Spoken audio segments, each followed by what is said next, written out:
There's one aspect of Naruto that was explored brilliantly over the course of the entire series, one motif that remained consistent throughout. For some, it's the worst part of Naruto. For others, it's a big meme. For me, it's a stroke of pure genius. I am of course referring to Talk no Jutsu, Naruto's supernatural ability to defeat any opponent and completely change their ideology just by talking to them. Now, contrary to what some people may believe, Naruto didn't always have this ability, but even when he did use it, his words weren't just words. Each successful instance of Talk no Jutsu was supported both by Naruto's actions and the past experiences of his opponent. On top of that, each one of his foes had an apparent contradiction in their ideals that Naruto forced them to recognize, and it was the contradictions that led them to change their perspective. Not lazy, overly optimistic writing, not the power of friendship, but the antagonist's own hypocrisy. And on the topic of hypocrisy, let's go back to the origin of Talk no Jutsu. Let's go back to the land of waves.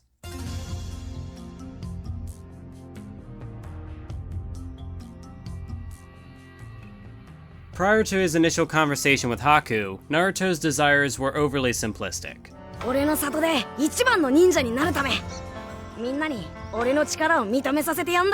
He had a goal, but not a purpose. In other words, he knew what he wanted to do, but he didn't know why he wanted to do it. Did Naruto want to get stronger for himself or for someone else? He had never thought about it until he met Haku, and so it was through Haku that Naruto developed his worldview. Haku's strength came from his desire to protect what was most precious to him, and that resonated with Naruto. He recalled his past experiences with Inari, Kakashi, Iruka, and realized that he wanted to protect people just as they protected him. Haku's impact on Naruto ran deeper than that, though. When Haku believed that he no longer had a purpose and asked to be killed, Naruto was clearly upset about it, but he nevertheless prepared to oblige him under the depressing pretense of, "That's just how the world works. There's no other way." Sasuke's supposedly dead body served to confirm in Naruto's mind that not everyone could achieve their dreams in this cruel world. And though he and Haku could have been friends under different circumstances, that was now an impossibility. He saw two kids around his age who had both failed to attain their dreams and seemed ready to assume that there was nothing he could do. But then something happened that changed his mind forever. Haku stopped him, took Kakashi's lightning blade to save his master, and then Zabuza, the cold and sadistic assassin of the mist, shed tears for his subordinate. Though Zabuza viewed shinobi as tools, he couldn't treat Haku like one. When Haku sacrificed himself, Zabuza had a chance to kill Kakashi by slashing through his disciple, but he hesitated. Despite everything that Zabuza had said about Haku, he couldn't dispose of him like a broken tool. His hypocrisy was reinforced when this scene was called back to in the war arc. As a mindless puppet whose feelings and free will had been stripped away, Zabuza truly became a tool to Kabuto,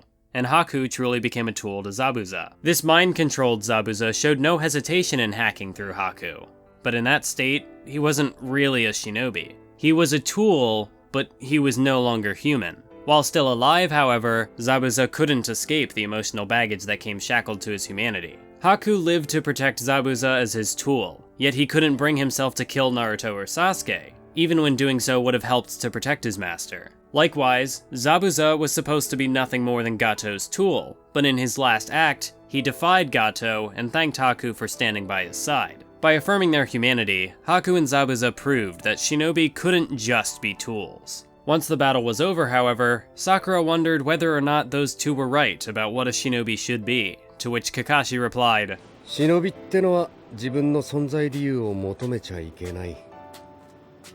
ただ道具として存在することが大切。それは木の葉でも同じだよ."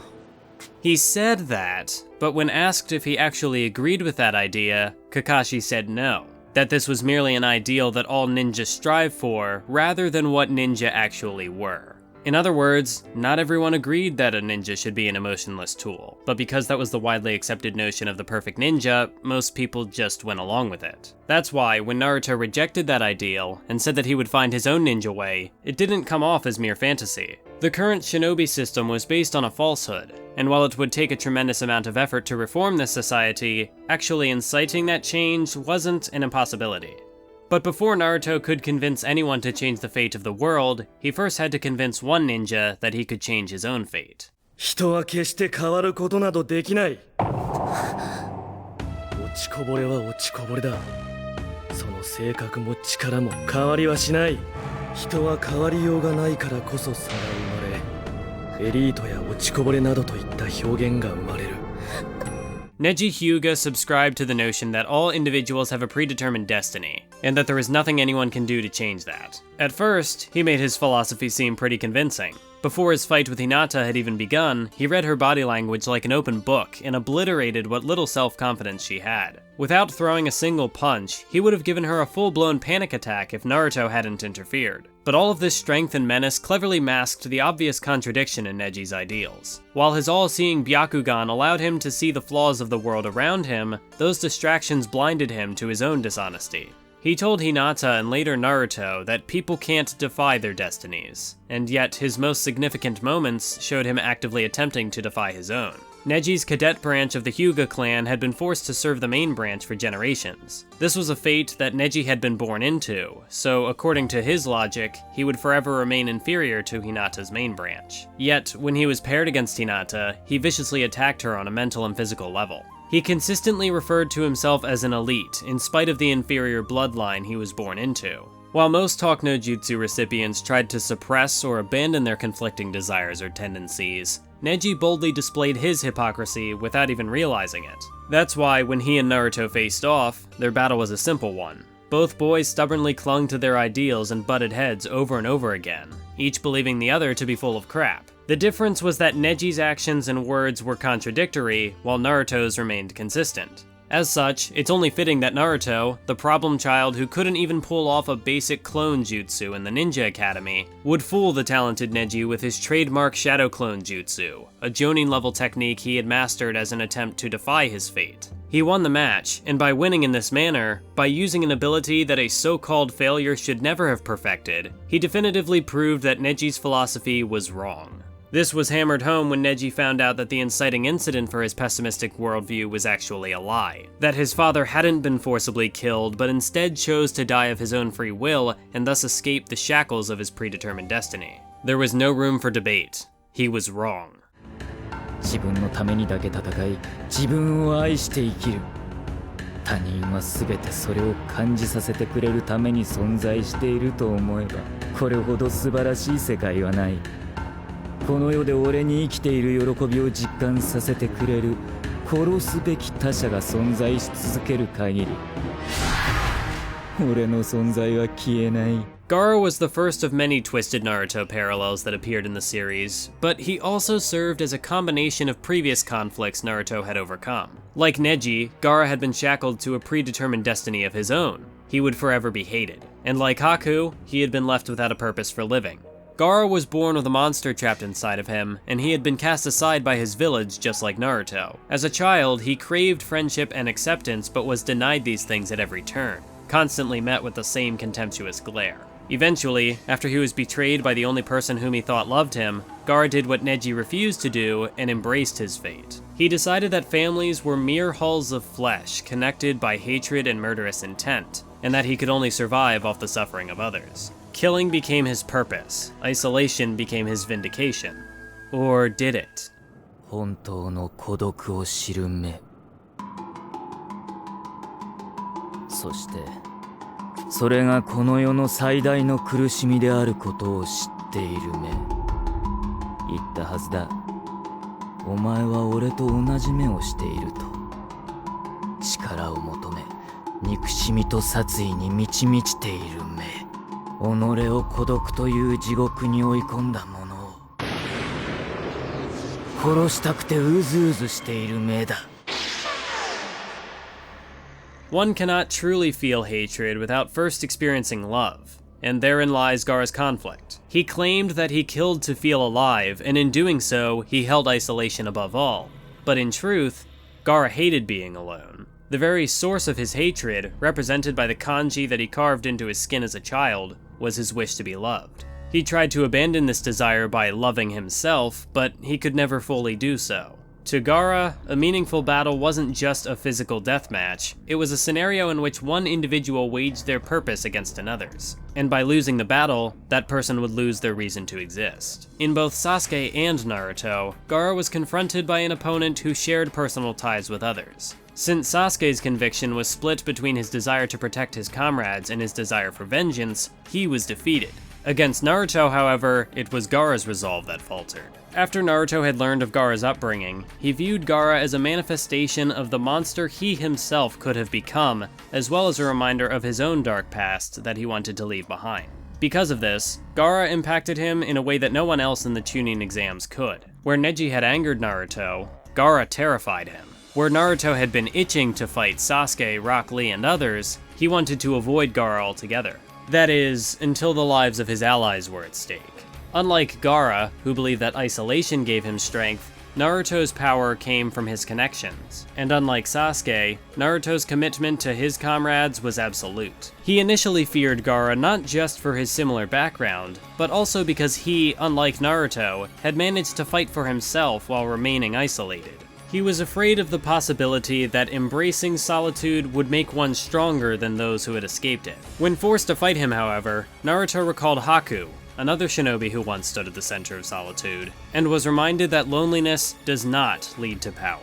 Only by protecting others could one truly become strong. And because Naruto's ideals were unwavering, he won. Gaara, on the other hand, couldn't let go of his lingering longing for love, and as such, he lost. だからこいつは強いのか。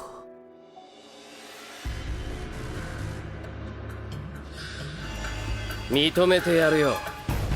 お前は強い。なぜなら、お前も俺と同じ孤独の痛みを知る者だ。そして、その痛みが人を強くする。だからこそそのつながりを断つことで、俺はさらなる強さを手に入れる。As I mentioned previously, Sasuke was weak because he lacked conviction. He stood at a crossroads with two paths laid out before him. There was his brother's path, the path of finding strength in his hatred, and then there was Naruto's path, the path of finding strength in bonds. Would he embrace his anger and take everything upon himself, or would he reject his anger and find solace in friendship? He was torn between two ideals, unable to fully commit to either, and eventually, he would get his wake-up call in the form of Itachi, who had returned to the village not to confront Sasuke, but instead to retrieve Naruto. When Sasuke challenged his brother, he was brushed aside and met with the response, 今、お前などに興味はない。 Sasuke had spent years preparing for this chance meeting with Itachi, but his wishy-washy efforts had gotten him nowhere. Naruto, who had stayed true to his conviction, was getting stronger, while Sasuke, split between love and hate, was falling behind. After being ignored and humiliated by the man he sought to kill, Sasuke's indecision had reached a breaking point. Would he abandon his quest for vengeance, or would he abandon his comrades? Unlike Gaara, Sasuke had tried both, and based on his own experiences, he decided that he couldn't walk the same path as Naruto without remaining in his rival's shadow. And so, Sasuke chose revenge and left the village.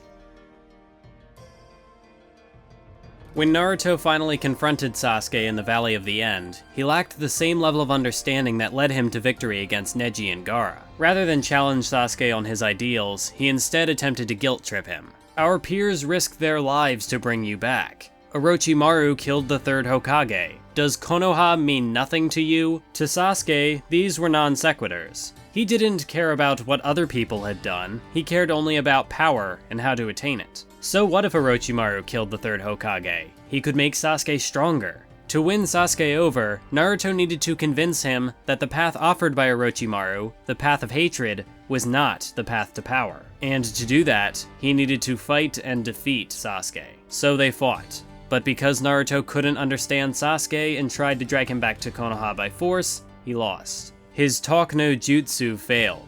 Meanwhile, Sasuke had understood and even acknowledged Naruto's efforts, which allowed him to win on this day. In the future, Naruto would learn from his mistakes, and these two would clash again. But before that, the pain of his failure would grow even larger. かつてわしのしてきたことは間違いばかりじゃった。しかし、最後になって正しいことがやっとできそうじゃ。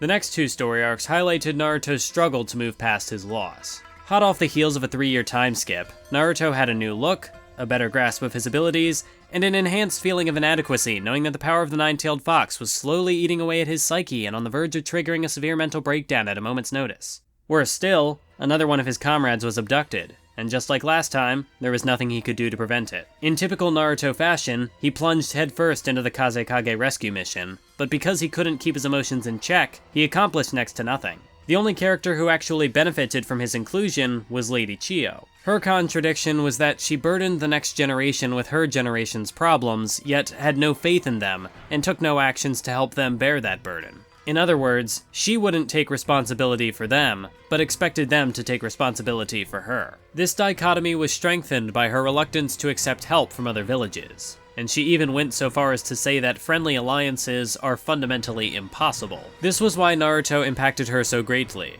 Despite belonging to a different village, he was able to connect to Gaara in a way that no other sand ninja could. At the same time, he denounced the flawed practices that had led Gaara to this tragic situation.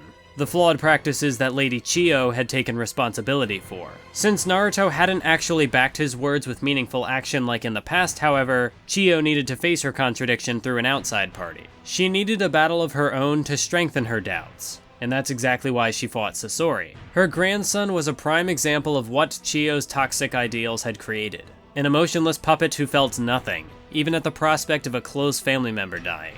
To put it another way, you could say that Sasori viewed family as mere hulls of flesh connected by hatred and murderous intent. Not only had Chiyo's generation led Gaara to be tormented by Shukaku and alienated from the entire village, but they had also birthed a member of the Akatsuki, the very same organization that had already killed one Kazekage and had now taken another in Gaara. She had made two huge mistakes, but who was it that arrived to clean up her mess? Why, none other than Konoha, the same village she had avoided in the past. She had been proven definitively wrong, and that's why the lady who had previously displayed no hope for the future of the village sacrificed her life to save the one who would lead that village to a brighter future.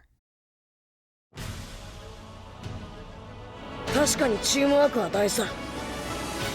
危ない橋ってことも分かってる。でも今、俺はその危ない橋を一人で渡りたいんだってばよ。向こうへたどり着けなきゃ、俺はいつまで経ってもガキのままだ。Akatsuki Suppression was the only Naruto-focused arc that didn't include an instance of Talk no Jutsu, and as such, it's a good example of what the series could have been without this thematic through-line. Unlike the other antagonists I've covered, Kakuzu didn't possess an ideological contradiction that Naruto was meant to challenge. Instead, he served to advance Naruto's relationship with Sasuke. After failing to retrieve Sasuke during the aptly named mission, Naruto entered a downward spiral. His only real achievement during the Kazekage rescue arc was his influence on Lady Chiyo. Otherwise, he wasn't there to protect Gaara. He fell under Itachi's genjutsu, which only strengthened the sting of his failures. He did basically nothing to take down Deidara or Sasori. He threw a tantrum that nearly initiated a partial Ninetales transformation. Sure, if he hadn't confronted Chiyo like he did, Gaara might not have been revived, but as Naruto's last encounter with Sasuke showed, words alone weren't enough to bring Sasuke back. Naruto needed power if he was going to change Sasuke's mind, and he displayed none of that here. So, when the Tenchi Bridge mission took place, Naruto failed utterly. He wasn't just unsuccessful in persuading Sasuke, he barely registered on the dude's radar. After his face had been hidden for the entire arc, the first time we got to see Sasuke post-time skip was when he was looking down on Team 7 as if they were ants. This wasn't the same Naruto whom Sasuke had acknowledged just before the time skip. This wasn't the same Naruto that had stood across from him in the Valley of the End. This was a weak, pathetic Naruto who begged and cried and bowed his head. He didn't confront Sasuke like before, and instead said dejected things like, "Why didn't you kill me?" and "If someone can't even save a friend, I don't think they deserve to be Hokage." He'd lost confidence in himself, in his ideals, and if Naruto didn't believe in what he was saying, why would Sasuke? By the time Akatsuki Suppression rolled around, Naruto was desperate for a win. He didn't care about inspiring anyone, he just wanted to prove to himself that his hopes and ideals were worth defending. Kakuzu served as Naruto's fodder, but that's the primary issue with his character. Kakuzu was largely disconnected from the two emotional payoffs in this arc, and that made him an underwhelming antagonist. He mostly stood on the sidelines when Hidan fought Asuma, and he offered no ideological conflict to Naruto. He was just there to take the L. and that's a real shame. One of the most interesting aspects of Naruto is watching the titular knucklehead interact with these twisted parallels of himself and battle them on an ideological level as well as a physical one. But while I do ultimately defend this talk no jutsu motif, this was one example where the subject could have been given a little more nuance. If Kakuzu had possessed some sort of ideology that Naruto could have challenged, the battle between them could have been far more memorable. Since Naruto didn't need the ideological victory here though, he could have still defeated Kakuzu without talk no jutsu. You can write a character with conviction and problematic ideals who still loses in the end. Just look at Stain from My Hero Academia. This failure to change Kakuzu would have played into the mixed feelings Naruto had after their fight. The after effects of the Rasen Shuriken were already meant to undercut his victory and prevent him from fully escaping his downward spiral before Jiraiya's death, and this added weight would have accentuated his desire to connect with Pain even more. As things turned out, this arc which lacked talk no jutsu definitely didn't measure up to the ones that had it. What it did do, however, was give Naruto the confidence he needed to confront his toughest obstacle yet. お前も俺も何も変わらない。互いの正義のために動く。俺が木の葉に対してやった正義は、お前が俺にやろうとしていることと同じだ。大切なものを失う痛みは誰も同じ。お前も俺もその痛みを知る者同士だ。お前はお前の正義のために。俺は俺の正義のために。俺たちは正義という名の復讐へと駆り立てられた普通の人間だ。だが復讐を正義というならば、その正義はさらなる復讐を生み、憎しみの連鎖が始まる。Pain sought peace through oppression. He wanted to focus all hatred on himself and rule over the populace like a god. But before he challenged the world as a whole, he first decided to test his ideology on a smaller scale. Enter the Hidden Rain Village. This was Pain's test subject, a land in which everyone feared the same entity, the same Pain. The flow of information was limited by the constant rain, which served as both a censor to keep locals in and a barrier to keep foreigners out. It was nothing short of a dictatorship, but it worked. When Jiraiya infiltrated the village and interrogated two of its civilians, they resisted him not just for their own sake, but for Pain's as well. These guys didn't just fear Pain, they supported him, worshipped him even, at one point referring to Lord Pain as a god and Konan as an angel. Pain's vision had proven itself to be an effective one in both theory and practice. So with the Akatsuki backing him, he attempted to expand the scope of his influence. His new plan involved capturing all the tailed beasts and using their power to create jutsu of mass destruction. With such power at their disposal, the Akatsuki would control all wars, and by destroying millions of people, they would force the entire world to experience the same loss, the same pain. This, in Pain's mind, was the only way to end all conflicts, for those who did not know Pain would never understand true peace. His ultimate goal was to unite the world through empathy, so although his methods were cruel and extreme, he believed that the end justified the means. 平和、正義、ふざけんな。ふざけんな！俺の師匠を、俺の先生を、俺の仲間を、俺の里を、こんなに仕上がったお前なんかが偉そうにほざいてんじゃねえ！ならお前の目的は何だ？お前をぶっ倒して俺がこの忍びの世界を平和にしてやる！そうか、それは立派なことだ。それこそ正義だな。だが俺の家族を、俺の仲間を、俺の里を、この里と同じようにしたお前たち木の葉の忍びだけが平和と正義を口にすることを許されるわけではないだろう。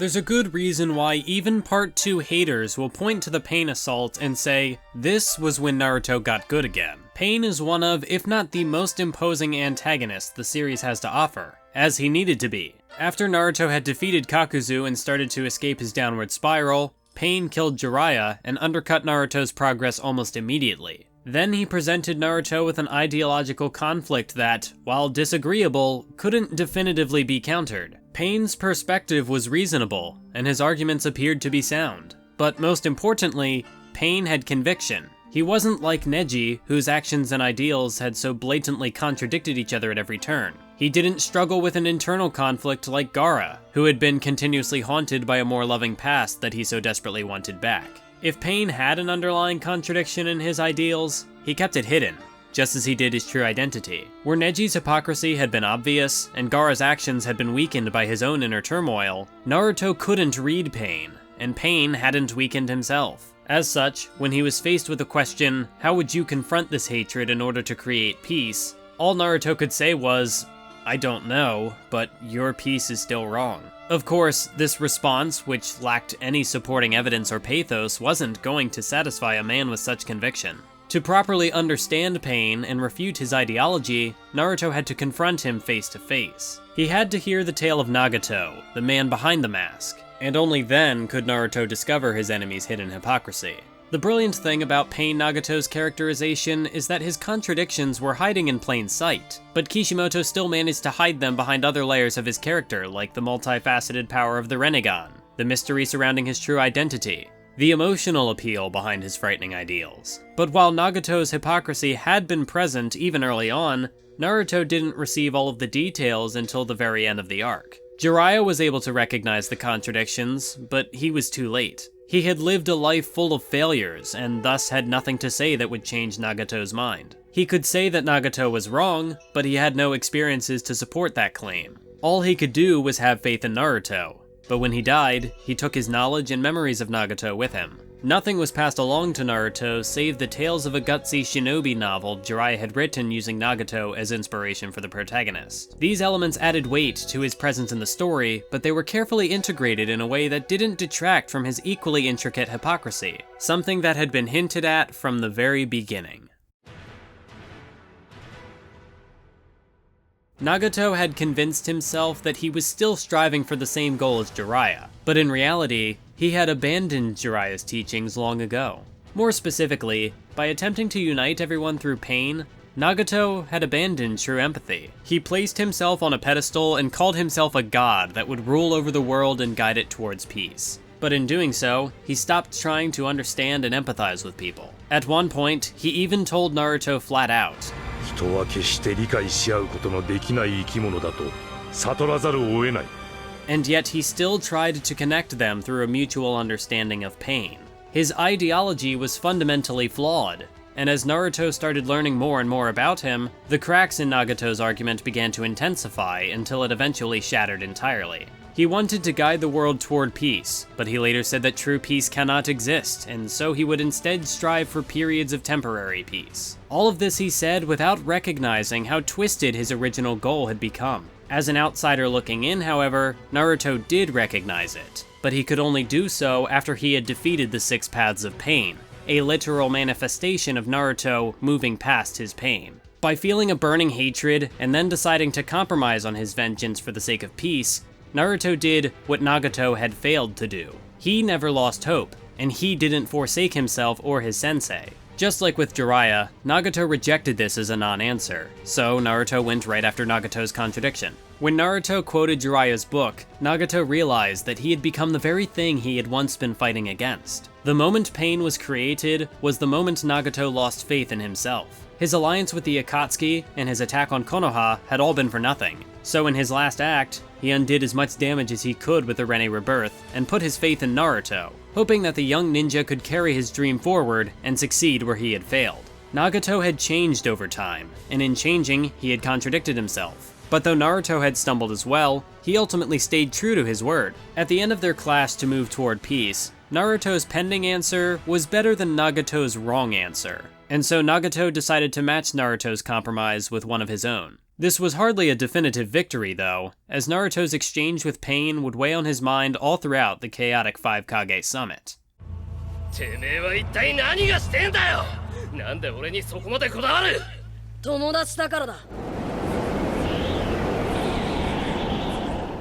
This arc served as a key turning point in the series where the pessimistic principles of the ninja world began to shift on a large scale. While Naruto had been protecting the village from pain, Sasuke had joined the Akatsuki and become a wanted criminal. This once again undercut Naruto's momentum, as he was then bombarded by a bunch of new information and problems that were outside of his control. With the pain compromise and his lack of an answer still stressing him out, Naruto could do nothing but beg and take a beating on Sasuke's behalf. Without supporting actions, his warnings about vengeance and the cycle of hatred accomplished nothing. Worse still, Sasuke had moved further into darkness, making it even more difficult for he and Naruto to understand each other. In the meantime, Gaara's path to redemption had finally placed him in a position where he could attempt his own Talk no Jutsu in Naruto's place. The first of these took place at the Gokage Council, where Gaara's Naruto-esque boldness resonated with the stubborn Tsuchikage and led him to work alongside the other villages. The second was with Sasuke, and since they had once shared a mutual understanding in the past, Sasuke gave Gaara a chance. Their roles had reversed after all. Gaara had gained a tremendous power on both the path of hatred and the path of love, something that Sasuke had been unable to do. So his perspective wasn't worthless. Because he didn't make a strong enough effort to connect to Sasuke now though, Gaara quickly failed.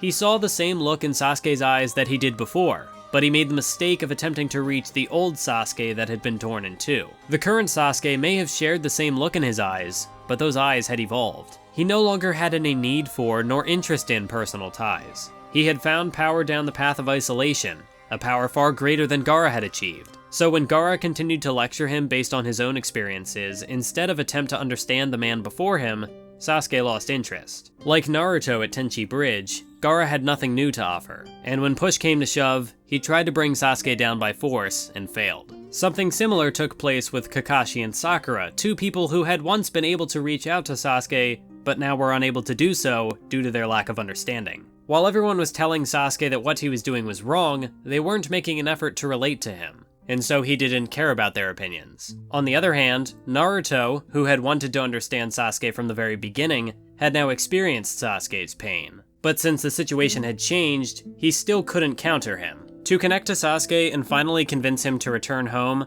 Naruto first had to confront his hatred in the form of the nine-tailed fox. In the past, he feared the fox's power, ran away from his hatred. Only when he had given in to despair did Naruto let the fox's rage rampage. But when that happened, Naruto was never in control. To properly match Sasuke, who had achieved power by embracing his hatred, Naruto needed to control his own by taming the nine-tailed fox. Upon doing that, he had finally leveled the playing field for their clash at the end of the war. From there, Sasuke's defeat was inevitable. He had planned to cut all ties and bear all the world's hatred from the shadows, but in the end, he couldn't cut down Naruto.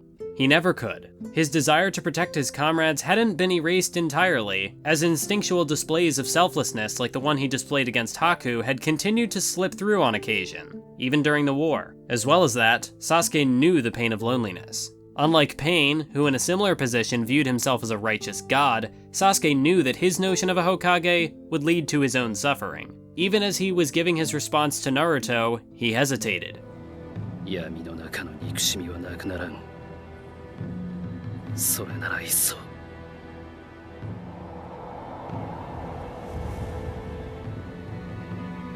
そう、俺の言う火影とは。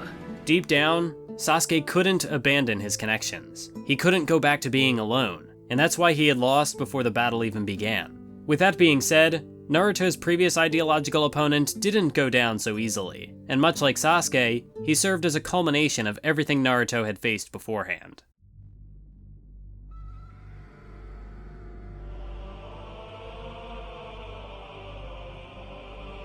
これからこれが続く。お前の軽い言葉も理念も偽りになる。理想や希望を語った結果がこれだ。これが現実なんだ。 Obito was a culmination of the enemies Naruto had defeated beforehand, which made him the perfect precursor to the final boss. Or at least he would have if Madara had been the final antagonist, but that's a subject for another time. He tapped into Naruto's greatest fears and challenged him on the things he had previously overcome. his isolation, and his pain. One of his conversations with Naruto even acted as a direct extension of the pain compromise. But because Obito had abandoned hope entirely, he continued to push Naruto further than Nagato had. Unlike Nagato, Obito didn't care about what Naruto had been entrusted with. He knew from the beginning that Naruto shared an ideal that he too once held in the past, and that's why he wanted to test him. He wanted to see how Naruto would react to failure firsthand. He wanted to break him down and watch a new version of his younger self abandon the world all over again.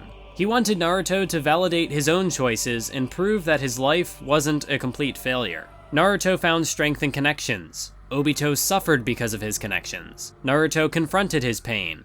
Obito tried to escape his own. At first, not unlike Sasuke, he appeared to be Naruto's polar opposite. Both he and Sasuke had found suffering in their connections and decided to cut themselves off from the world. But while Naruto had a deep understanding of Sasuke through their long history with each other, which then made the result of their battle a foregone conclusion, Naruto didn't know Obito's tale at all, and thus couldn't recognize his contradictions right off the bat. As more details of his past began to surface, however, it became obvious that he was just another twisted reflection of Naruto. What set him apart from Naruto's previous opponents, however, was the dynamic of their fight. While Naruto was searching for Obito's hypocrisy, Obito was looking for Naruto's. He wanted to see if an unbreakable will could truly exist, or if such a thing was mere fantasy.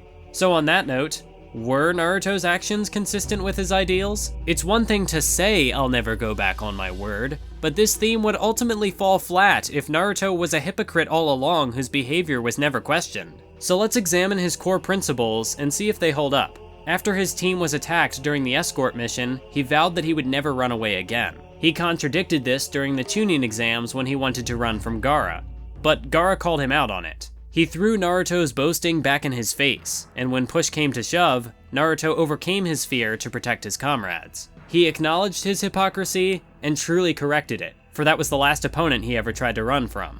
Another component of his ninja code, also defined in the Land of Waves arc, was his belief that shinobi were human beings, not tools. Thus, when facing his enemies, he treated them not as objects to use or break, but as people to reform.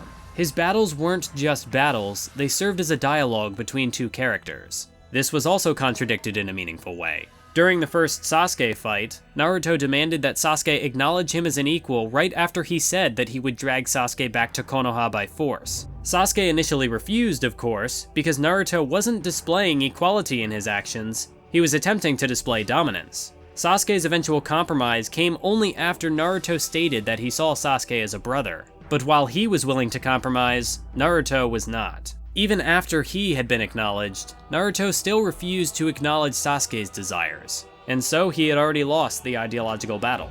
This hypocrisy led to Naruto's downward spiral, something he only recovered from after addressing his hypocrisy. To move forward, he had to correct his contradiction and compromise. His hypocrisy was a critical part of his character arc, and for the most part, it was handled well. I can't say it was perfect, however, because Kakuzu's fight with Naruto wasn't a meaningful contradiction that Naruto could grow from. He needed a win to get closer to Sasuke. Kakuzu gave him that win. In other words, Kakuzu was a tool Naruto used to reach Sasuke. Had he been fighting Kakuzu to protect his comrades, this might not have mattered. After all, keeping his allies alive had always been his top priority. See Gaara and Kaguya. But that wasn't why he wanted to beat Kakuzu. He vehemently rejected help and fought alone for the sole purpose of matching Sasuke's strength. It's an unaddressed contradiction, plain and simple. Kakuzu aside, the prior contradictions in Naruto's character gave Obito something to exploit. He continuously pressured Naruto to see if he would give up, but each time he wavered, one of his comrades stepped in to remind him of everything they had accomplished before and of what they were fighting for now.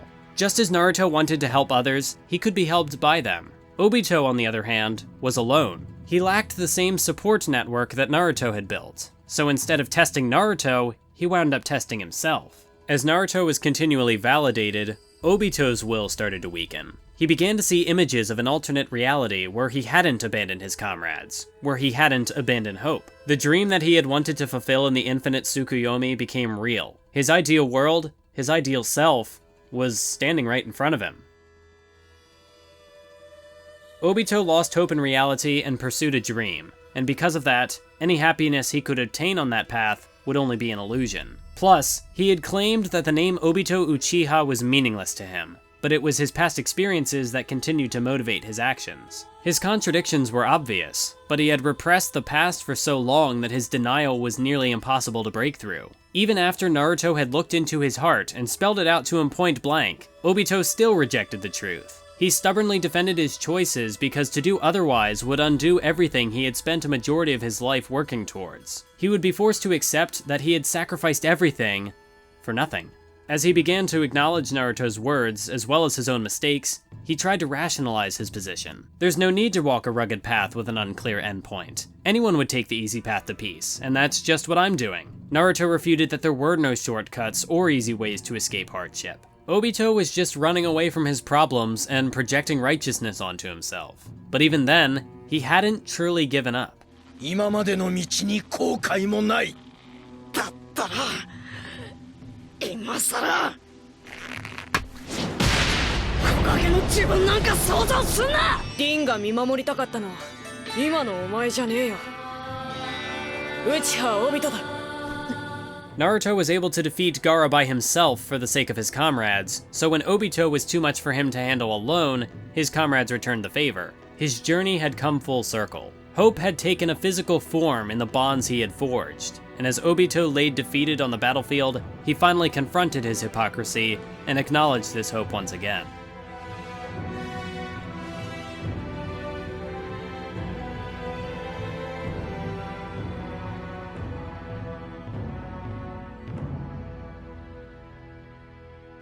木陰になろうとしたオビトは俺にはか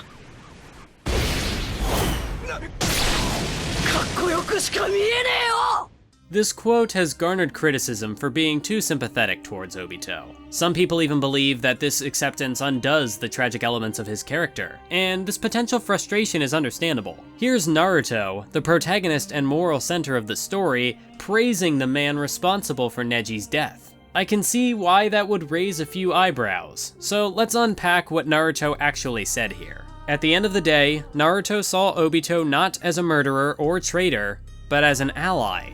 And if you've been keeping up with Naruto's characterization up to this point, you'd understand why this makes perfect sense. He chose to value the good in Obito over the bad, just as he had done with Sasuke, Pain, Gaara, Neji, and many others before him. Obito may have made countless mistakes in the past, but he tried to atone for what little he could in his final act. And there's something worth noting in that, especially for Obito. He didn't just abandon his sensei's teachings or his comrades, he abandoned the entire world. He forsook everything and dedicated years of his life to a worthless illusion. In those final moments, he had to admit that his entire life up to that point was a waste. But even then, deep down, he never lost hope. After dragging the shinobi world into war to benefit himself, he died to protect the future of shinobi. Of course that would resonate with Naruto. Of course he would get defensive over Obito. Does that mean Obito's actions were completely forgiven? No. Naruto didn't forgive Nagato for killing Jiraiya, but when Obito criticized his final act, Naruto was still willing to defend him. You can certainly disagree with the optimism Kishimoto presents, but at no point is it ever inconsistent or problematic. The same goes with Talk no Jutsu. Perhaps it doesn't align to your particular tastes, but Naruto isn't worse off for having its antagonists change their ideals in the end. If anything, the series is all the more interesting for having crafted this narrative through line. Anybody can write a fight scene where two people punch each other until one guy falls down, but it takes at least a bit of creativity to craft complex, compelling characters that consistently conform to contradictory conduct. I wouldn't call Naruto a masterpiece because of this, but I'd definitely call Kishimoto a genius. Or maybe I've just been Talk no Jutsu'd. This video took an eternity to make, but in the process of doing so, I came up with like 5 or 6 other script ideas, so I hope you're ready for the summer of Naruto, because I've got a bunch of Naruto videos that I want to make now, the obvious one being a video about Madara, because he still conforms to this idea of hypocrisy, but with the structure I had devised for this script, Madara just couldn't fit, and there's also some other stuff I'd like to touch on with Kaguya there, so that's gonna be its own separate video, kind of an addendum to this script. And beyond that, there's plenty of other ideas I want to get to eventually, because Naruto's actually a good series, guys. I guess this is what happens when you talk about a long-running shonen manga for like 40 hours on a podcast, is you're going to have a lot to say about it when you revisit it. If you like listening to critical analysis of Naruto, or just long-running shonen manga / anime in general, or if you just want to support more long-form projects like this, then be sure to head on over to patreon.com and join the likes of King Kevin 30, Stone Cold 007, and all of my other lovely patrons who have supported me, stuck with me, even though it took like a month, more than a month, like a month and a half to make this video, but thanks for being patient with me and putting up with that. I'd also be failing in this outro if I didn't mention Kraftsdorf's new video about the conflict and compromise of Sasuke Uchiha. Basically works as like a partner to this video. We even both like uploaded them at like the same time, so like the thumbnails will play off each other if you had us in your subscription box, so go check it out.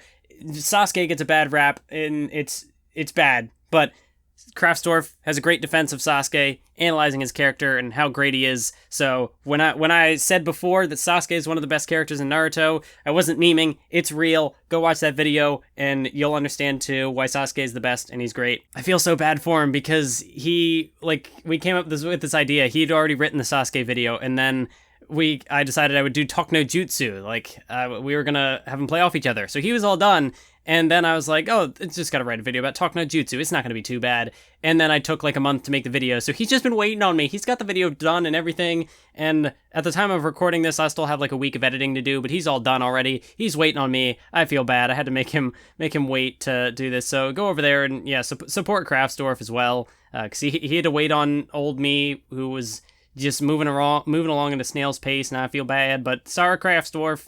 It's over. Another way to support the two of us would be to go over and check out the Nen Show podcast. Like I said, like 40 hours of discussion on Naruto there, although we weren't as woke then on Naruto as we are now. Like, in the process of making this video, I came up with so many new realizations that I didn't have back then. But if you want to go check that out, we also are in the middle of doing Bleach right now. So if you like Bleach or you hate Bleach and you want to go over and make fun of Bleach, then we are over there talking about Bleach. The videos I have to make after this shouldn't be nearly as long as this one, so hopefully the release schedule will be a bit more consistent from here on out. Lots of Naruto content coming, and maybe I'll watch other anime and manga, and I'll come up with new ideas to put out in the meantime. But for now, I'm thinking it's going to be the summer of Naruto, so stick around for that. And as always, keep on YouTubing.